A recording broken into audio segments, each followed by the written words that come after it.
नमस्कार, कच्चा चिट्ठा देख रहे हैं आप और मैं हूं आपके साथ शिवानी पांडे। देश के नंबर 1 चैनल के नंबर 1 शो कच्चा चिट्ठा के आज के स्पेशल एडिशन में सबसे पहले बात पुतिन के समंदर वाले वॉर प्लान की।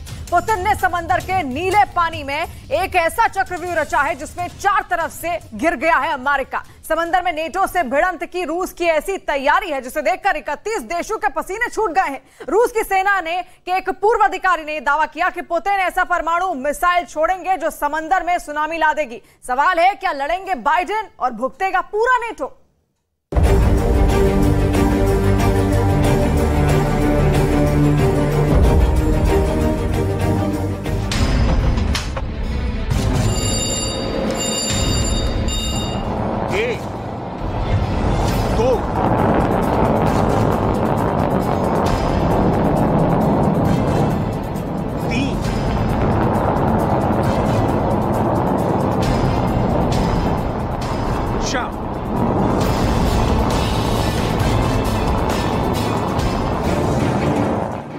सेकंड में 4 हमले।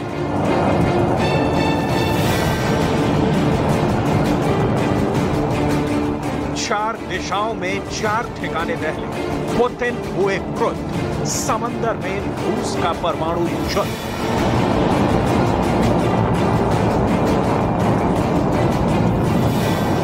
नाटो हुआ हल्का। अमेरिका परेशान। ब्रिटेन का मिट सकता है नामो निशान।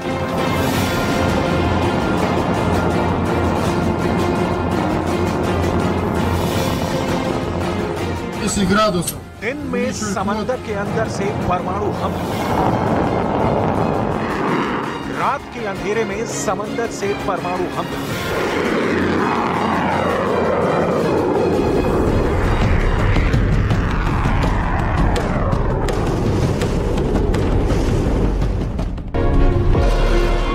ये रूस का परमाणु युद्धाभ्यास है। ये नाटो को डराने का पुतिन का प्रयास है। ज़ेलेंस्की इसे देख हताश है। बाल्टिक देश अनहोनी के खतरे से उदास है। आखिर रूस के इस परमाणु युद्धाभ्यास में क्या खास है?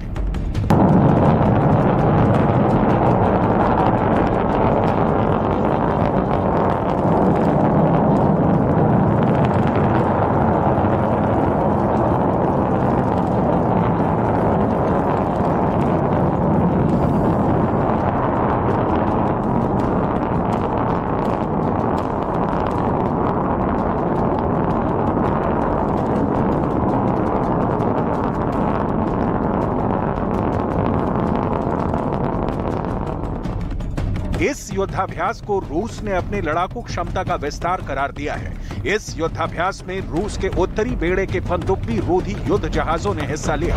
न सिर्फ हिस्सा लिया बल्कि एक काल्पनिक दुश्मन की पनडुब्बियों को समंदर के अंदर ही डुबो दिया। पहला हमला। दूसरा हमला। तीसरा हमला।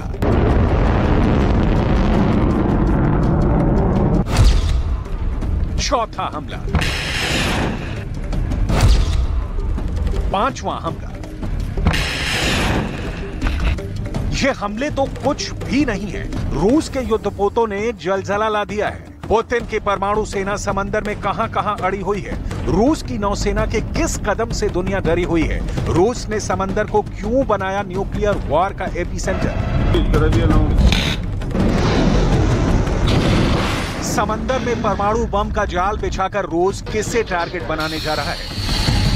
रूस ने अपनी नौसेना के चारों बेड़े को हाई अलर्ट पर रख दिया है। रूस के चारों बेड़े के युद्धपोत मोर्चा पर डटे।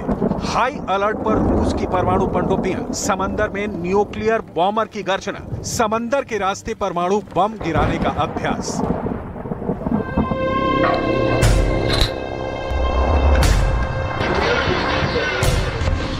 रूस के राष्ट्रपति व्लादिमीर पुतिन ने उत्तरी बेड़े को सुपर अलर्ट मोड में रखा है। पैसिफिक फ्लीट को सटीक परमाणु हमलों के लिए अपनी तैयारियों को परखने का काम सौंपा है। उत्तर और प्रशांत के बेड़े की मारक क्षमता को सोवियत दौर से ही जवाबी हमलों में मॉस्को के मुख्य हथियार के रूप में देखा गया है। इस बेड़े का इस्तेमाल रूस जवाबी हमलों के लिए करता है। ऐसे में पुतिन के आदेश पर रूस के चारों बेड़ों की चौकसी का इशारा क्या है? क्या पुतिन समंदर के रास्ते बहुत कुछ बड़ा करने जा रहे हैं? रूस की नौसेना काला सागर में यूक्रेन पर नजर गड़ाए हुए है। हाल ही में नाटो में शामिल हुए फिनलैंड के रास्ते आने वाले खतरों से निपटने के लिए रूस के युद्धपोत बाल्टिक सागर में डटे हुए हैं। नाटो की हरकतों का जवाब देने के लिए रूस ने अपनी नेवी को आर्कटिक सागर में भी उतार रखा है। रूस का प्रशांत बेड़ा भी रूस के पूर्वी किनारे पर प्रशांत महासागर में सुपर एक्टिव हो गया है। बड़ा सवाल, पूरब से लेकर पश्चिम तक और उत्तर से लेकर दक्षिण तक अपनी नौसेना को अलर्ट मोड में लाकर रूस क्या संदेश देना चाहता है? खासकर उत्तर में अपने युद्धपोतों से मिसाइल बरसाकर क्या रूस अमेरिका को चेतावनी देने की कोशिश में है? यही वजह है कि प्रशांत बेड़े के साथ साथ रूस का उत्तरी बेड़ा भी सुपर एक्टिव है।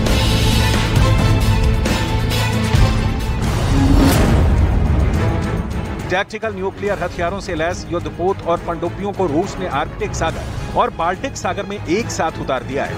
आर्कटिक सागर और बाल्टिक सागर में टैक्टिकल न्यूक्लियर हथियारों की मौजूदगी को नाटो देशों के लिए एक गंभीर खतरा बताया गया है। Denmark, Sweden, Finland, Estonia, Latvia, Lithuania, Poland और जर्मनी की सीमा बाल्टिक सागर से जुड़ी हुई है। वहीं आर्कटिक सागर में परमाणु हथियारों से लैस युद्धपोत और पनडुब्बियों से सीधा खतरा नॉर्वे, स्वीडन, फिनलैंड और अमेरिका तक को है।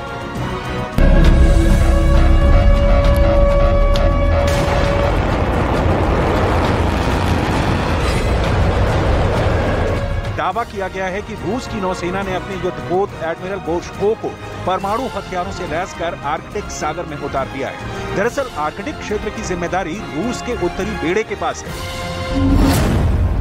रूस के उत्तरी बेड़े का मुख्यालय सेवरोमोर्स्क बंदरगाह है। सेवरोमोर्स्क पोर्ट से ही रूस परमाणु हथियारों से लैस युद्धपोतों को आर्कटिक सागर से लेकर बाल्टिक सागर तक भेजता है। नॉर्वे की खुफिया एजेंसी का दावा है कि रूस ने परमाणु युद्ध के सीक्रेट प्लान को समंदर में आगे बढ़ा दिया है। नॉर्वे की इंटेलिजेंस सर्विस ने अपनी सालाना खुफिया रिपोर्ट में कहा कि रूस की नौसेना के उत्तरी बेड़े में युद्धपोतों को टैक्टिकल न्यूक्लियर हथियारों से लैस किया गया है। रिपोर्ट में जहाजों पर लगाए गए परमाणु हथियारों के बारे में बताया गया है। रिपोर्ट में दावा किया गया है कि 30 साल में यह पहली बार है जब रूस का बेड़ा परमाणु हथियारों के साथ समंदर में उतरा है। रिपोर्ट के मुताबिक शीत युद्ध के दौरान सोवियत संघ के उत्तरी बेड़े का युद्धपोत अक्सर परमाणु हथियारों से लैस होकर समुद्र में जाते थे, लेकिन शीत युद्ध के बाद यह पहली बार है जब रूस की सेना ने परमाणु हथियारों के साथ युद्धपोतों को समंदर में तैनात किया है। सोवियत काल के दौरान रूस के बेड़े के युद्धपोत नियमित रूप से परमाणु हथियारों के साथ समुद्र में लंगर डालते थे। अब 30 साल बाद पहली बार रूस फिर उसी प्लान को आगे बढ़ा रहा है। अमेरिका और रूस की बरसों पुरानी जानी दुश्मनी को यूक्रेन युद्ध ने नई धार दे दी थी। रही सही कसर फिनलैंड को नाटो में मिलाकर अमेरिका ने पूरा कर दिया। यही वजह है कि रूस ने आर्कटिक सागर के साथ साथ अमेरिका के वर्चस्व वाले प्रशांत महासागर में शक्ति प्रदर्शन पर उतर आया है। रूस का प्रशांत बेड़ा प्रशांत महासागर के सखालिन द्वीप और दक्षिणी कुरिल द्वीप समूह पर युद्धाभ्यास कर चुका है। दोनों ही द्वीप पर रूस की सेना खासकर जवाबी हमले का अभ्यास कर चुकी है। अगर दुश्मन देश की सेना सखालिन द्वीप या फिर दक्षिणी कुरिल द्वीप पर हमला कर दे तो उसे कैसे जवाब देना है?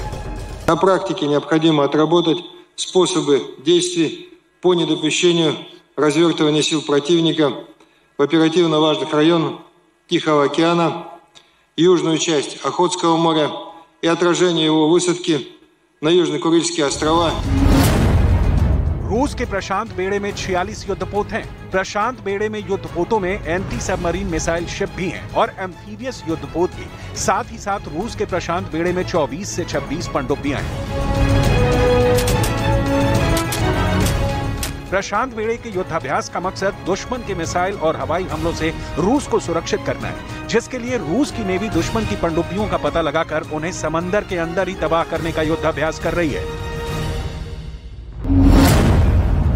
फेडरेशन ऑफ अमेरिकन साइंटिस्ट की एक हालिया रिपोर्ट बताती है कि फिनलैंड के पास मौजूद कोला प्रायद्वीप में भी रूस ने पनडुब्बियों पर तैनात 350 परमाणु बम लगा रखे हैं। सभी परमाणु बम 150 किलो टन की ताकत के हैं, यानी कोला प्रायद्वीप में मौजूद रूस के एक परमाणु बम हिरोशिमा पर गिरे बम से 10 गुना अधिक शक्तिशाली है। फिनलैंड के नाटो में शामिल होने के बाद अब दावा किया जा रहा है कि पुतिन ने नाटो से भिड़ने की पूरी तैयारी कर ली है। कोला प्रायद्वीप में रूस ने बड़े पैमाने पर परमाणु हथियार जमा कर रखे हैं। कोला प्रायद्वीप का छोटा सा इलाका रूस की परमाणु मिसाइल से लैस सबमरीन का पावरफुल सेंटर है। यहीं से आर्कटिक की गश्त भी की जाती है। रूस की ये तैयारियां बता रही हैं कि यूक्रेन युद्ध अभी खत्म भी नहीं हुआ है। रूस को मनमाफिक जीत भी नहीं मिली। उससे पहले ही पुतिन युद्ध के कई मोर्चे एक साथ खोलने की तैयारी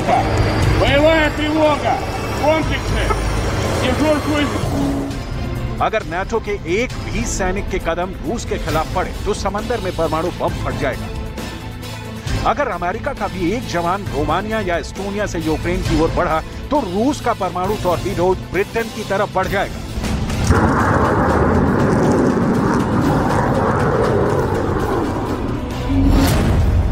टॉर्पीडो भी कोई ऐसा वैसा नहीं, एक ऐसे टॉर्पीडो से अटैक होगा जो समंदर में 1600 फीट ऊंची सुनामी पैदा करेगा।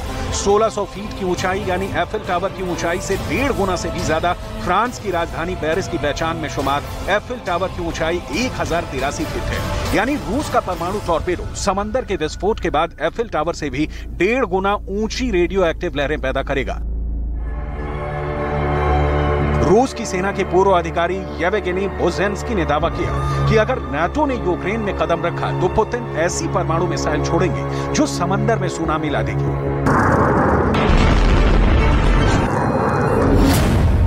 इतनी ऊंची लहरें उठेंगी कि ब्रिटेन के सिर्फ चुनिंदा शहर ही नहीं, पूरा का पूरा ब्रिटेन समंदर में समा जाएगा। ऐसे में दुनिया के नक्शे से नाटो के एक बड़े देश का नाम मिट जाएगा। Принят на вооружение циркон, который, я думаю, вот-вот будет применен в ходе ведения боевых действий। दावा है कि इसके लिए रूस ने अपना टॉर्पीडो तैयार किया है, जिसे दुनिया पोसाइडन टॉर्पीडो के नाम से जानती है। रूस का कहना है कि पोसाइडन टॉर्पीडो से प्रहार दुनिया की सबसे बड़ी पनडुब्बी बेलगरद से होगा।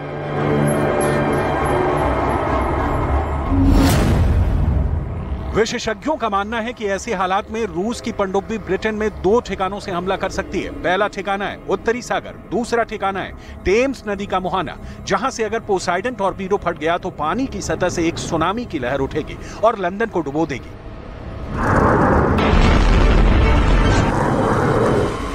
रूस की न्यूज एजेंसी तास की खबर के मुताबिक रूस ने परमाणु सुनामी लाने वाले पोसाइडन टॉर्पीडो का पहला सेट तैयार कर लिया है। रूस की न्यूज एजेंसी के मुताबिक पोसाइडन परमाणु टॉर्पीडो को बेलगरद पनडुब्बी पर तैनात करने के लिए विकसित किया गया है। बेलगरद पनडुब्बी और उस पर पोसाइडन न्यूक्लियर टॉर्पीडो, ये पुतिन के हथियारों की ऐसी घातक जोड़ी है जो पूरी दुनिया से जीवन का नामो निशान मिटा सकती है। दरअसल रूस का लक्ष्य सिर्फ यूक्रेन को जीतना नहीं है, नाटो को पस्त करना भी है। रूसी सेना की ये तैयारी पुतिन के भविष्य वाले वॉर प्लान का संकेत दे रहे हैं। ये पुतिन का नया कॉन्फिडेंस है, ऐसा आत्मविश्वास जो उन्हें यूक्रेन के बाद नाटो के साथ बड़े युद्ध के लिए तैयार कर रहा था, जिसके लिए समंदर में परमाणु हथियारों से लैस रूस के युद्धपोत और पनडुब्बियां पूरी तरह से तैयार हैं।